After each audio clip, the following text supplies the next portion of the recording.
রাতের ডিনারে অনেকেই কিন্তু আমরা রুটি খেয়ে থাকি। তো ওই একঘেয়ে রুটি আর তরকারি রোজ রোজ না খেয়ে মাঝের মধ্যে কিন্তু একটু টুইস্ট দেওয়া যায় রুটির সাথেই।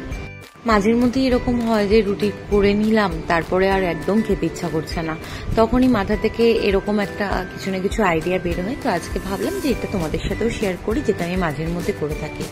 বাড়িতে 2 পিস চিকেন দুপুরে সেদ্ধ করা ছিল, তো আমি এখানে পেঁয়াজ কেটে নিয়েছিলাম, ক্যাপসিকাম কেটে নিয়েছি, আর কিছু না কিছু লঙ্কাও কেটে নিয়েছিলাম, আর ডিম সেদ্ধও ছিল আমার 2টো। তো সেটাই ভাবলাম যে সবকিছু দিয়ে মজার একটা ডিনারের রেসিপি তৈরি করে ফেলি।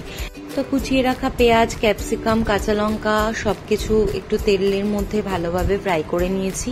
নিয়ে তার মধ্যে স্বাদ মতো নুন আর গোলমরিচ দিয়ে যে চিকেনটা ছিল সেটা স্লাইস করে কেটে নিয়েছি, কেটে ওর মধ্যে দিলাম, আর ডিমটাও দিয়ে দিয়েছি। নেড়েচেড়ে খুব ভালোভাবে এটা ভেজে নিয়েছি। এবার আগে থেকে যে রুটিটা করে রেখেছিলাম সেটা নিয়ে তার মধ্যে একটু মেয়োনিজ আর কেচাপ একসাথে মিশিয়ে আমি ভালোভাবে এটা মাখিয়ে নিলাম। তারপরে ওপরে দিয়ে দিলাম আমার ডিম আর চিকেনের যে ভাজাটা করে রেখেছিলাম সেটা দিয়ে ভালোভাবে মুড়ে এটা র্যাপ করে নিলাম। এবার আমার অলমোস্ট কাজ শেষ। এভাবেই আমি পরপর 2টো করে নিলাম। একটু ভালোভাবে প্রেস করে দিলে কিন্তু র্যাপটা আর খুলবে না, যেহেতু এখানে মেয়োনিজটা রয়েছে, তো ওই র্যাপটা কিন্তু ভালোভাবেই বেশ বন্ধ হয়ে যাচ্ছে। এদিকে একটা প্যান বসিয়ে নিয়েছি, প্যানটা গরম হওয়ার পরে রুটি 2টো আমি দিয়ে দিচ্ছি, দিয়ে এপিট ওপিট একটু সেঁকে নিয়ে তার মধ্যে আমি একটু সামান্য পরিমাণে বাটার দিয়ে দিলাম। বাটার দিয়ে জাস্ট দুপাশ খুব ভালোভাবে একটু সেঁকে নেব।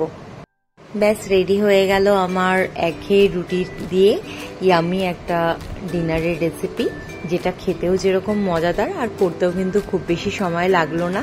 বাড়িতে থাকা কিছু ইনগ্রিডিয়েন্টস দিয়ে কিন্তু এটা একদম রেডি হয়ে গেল। তো তোমরাও কিন্তু মাঝে মাঝে বাড়ির বোরিং ডিনারটাকে এক্সাইটিং করে নিতে পারো এইভাবে। আর আমার এই ধরনের মজাদার রেসিপিগুলো যদি তোমাদের ভালো লেগে থাকে, একটু আমাকে সাপোর্ট করো, একটু ফলো করো, একটু সাবস্ক্রাইব করো আমার চ্যানেলটাকে, আর ভিডিওটা ভালো লাগলে লাইক করে দিও।